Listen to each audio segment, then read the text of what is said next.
For the first time ever, I got an Apple product literally on launch day, that being AirTag. I keep wanting to say it AirTags. I only have one, but I'm here to unbox it a month later.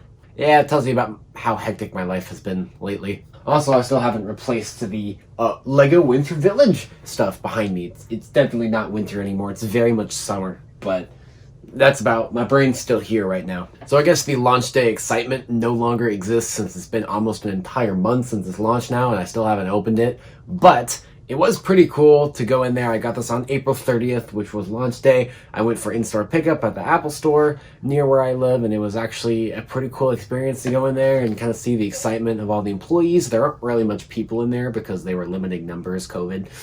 Still, for some reason. Anyways, the employees are pretty excited, and it was like the first day that the AirTags display stuff was on display, and so that was kind of neat, and there was just a unique kind of energy. It was kind of cool. I never bought an Apple product on launch day before because they're usually hundreds of dollars, and I don't just have money to like throw out like that. I gotta like, you know, think about and make an informed decision, which takes a little bit longer than hitting order the day that pre-orders go live. But this was only 30 bucks. And I kind of knew I'd want it already. There had been leaks about this for months, probably even years at this point, so it wasn't really something I had to think about. I just knew I was going to get it, so I did. I got the little like rubbery plastic Belkin thing to attach onto the keychain. They did have the actual Apple leather ones in the store, and I thought they looked really nice, probably much nicer than this. They just cost more than the AirTag itself, and I did not feel right spending more money on the holder for the AirTag than the AirTag, so I got this one instead. But this will be a separate video later. The AirTag itself is going to get its own video here. So let's unbox and set it up. Here at my favorite desk in front of a TV. So here on the front, you can see it just says AirTag, and there's a little picture right under it of the AirTag itself, the metal side of it, with even a little graphic of a reflection off of it, and you can see all the engravings on it and such. So that's what it looks like. Nothing on the top or sides of the box. On the bottom you have just some regulatory information, Apple's copyright, address, and that kind of thing. In the back you can see it requires an iOS or iPad OS device with the latest software and an iCloud account to use. You can also see the user replaceable battery is included, which is a watch battery CR2032. And features vary by Apple device and region, which is just their way of saying that to use the ultra-wideband features, you're going to have to be on an iPhone 11 or newer. Because see, it's an AirTag 1-pack, because if you get the 4-pack, it's actually all in the same package. And $29, which actually is not that expensive. For an Apple device, I would expect this to be more than $29. Anyways, there is a little pull tab on the side with the little green arrow, similar to Apple's other recent products. So if we pull that right off, we've now made two-piece trash. That's unfortunate, but that should allow us to open this package somehow. Yeah, I did that, but I'm not really sure what that accomplished. Oh, here we go. Here we go. This is kind of weird. It opens on the bottom. So right when you do that, there is a cardboard tab here that you pull out. And oh, AirTag. I'm already losing some papers. Come on. There you go. Oh, there's more. Cool. That's it. That's what's in the box. So here's the packaging of the AirTag itself, and here's some of the regulatory information and such. First one is the regulatory FCC compliance, all that you'll get here in the US, and the same kind of thing for other countries, because I don't feel like putting different regulatory information for every country. But there's your whole regulatory packet that you'll never read again. Here is the 1-year limited warranty policy, which I won't read right now because I don't want to bore you. But it's long. It's a long thing. Next is your safety information. Handle AirTag with care. It contains sensitive electronic components. If damaged, impairs functionality and causes injury. Oh, injury. There's instructions for replacing the battery there. Some more just kind of regulatory health warning information. Then we have the same thing in a couple other languages there. All right, so here's the main attraction. Here is AirTag. Let's open it and see what magic awaits. So right as that opens up, you can see the AirTag in the middle, and here are your instructions on the side. First step, upgrade to the latest version of iOS or iPadOS.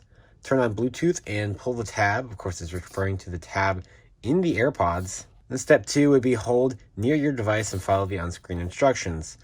That's all you get here. On the back, there's some kind of disclaimer. I don't understand, but it's fine. I'm gonna do this on my iPad because I'm recording with my phone.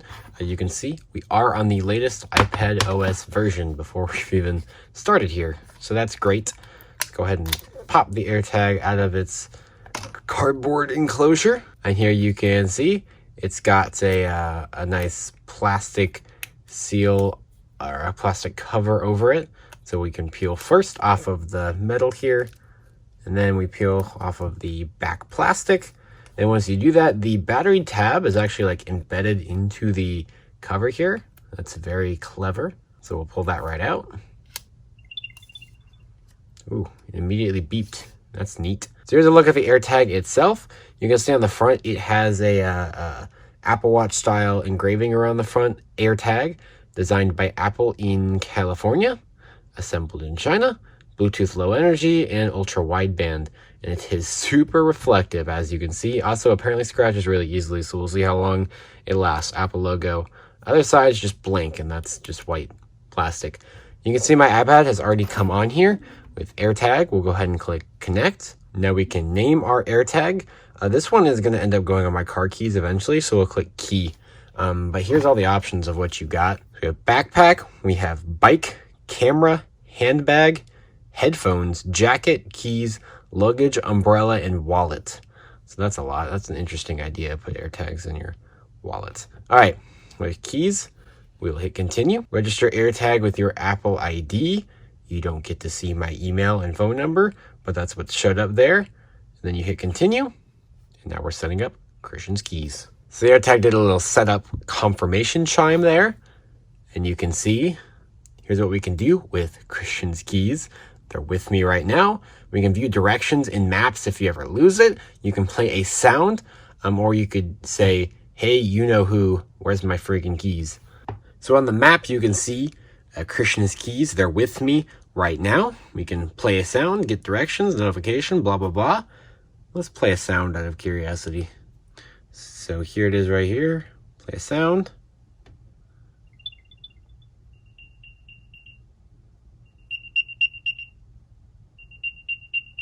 Oh, that actually gets decently loud. So it stops after just a second, but...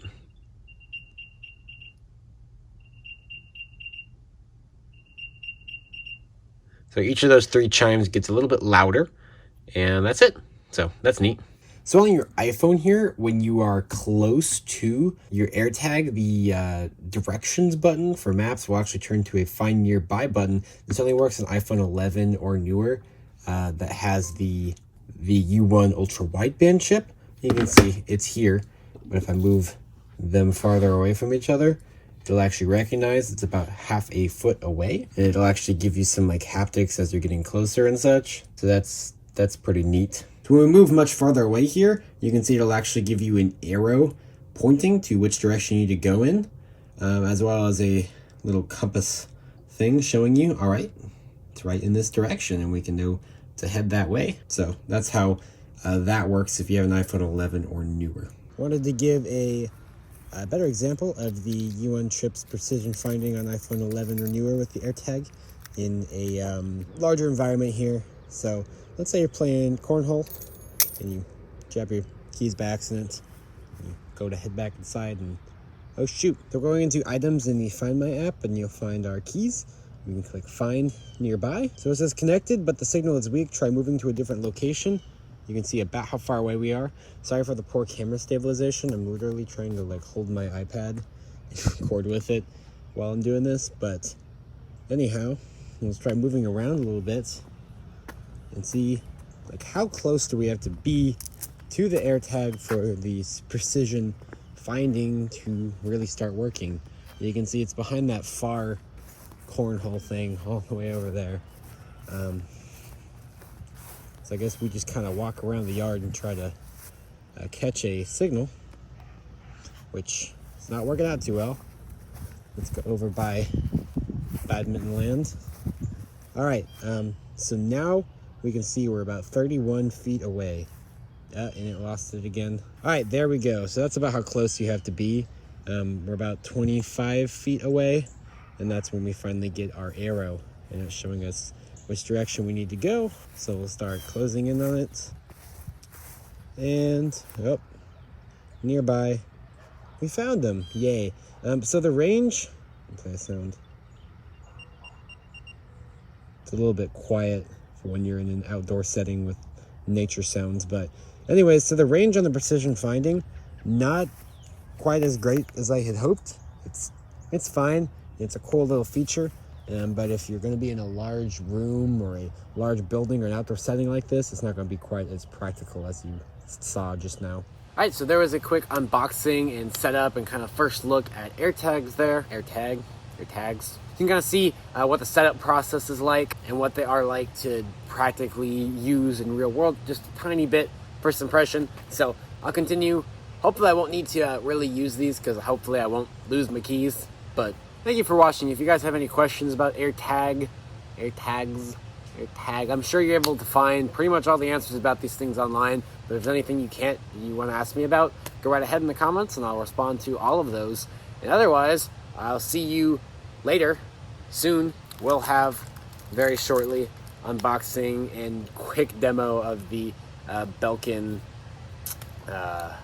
whatever the heck this thing's called, that I use to attach the AirTag to my keys. Much cheaper than the Apple leather one. Would definitely recommend over the Apple leather one, even though the Apple leather one's nicer. It's just expensive. It's a better option in my opinion. And I'll see you guys in my next video, whatever that'll end up being.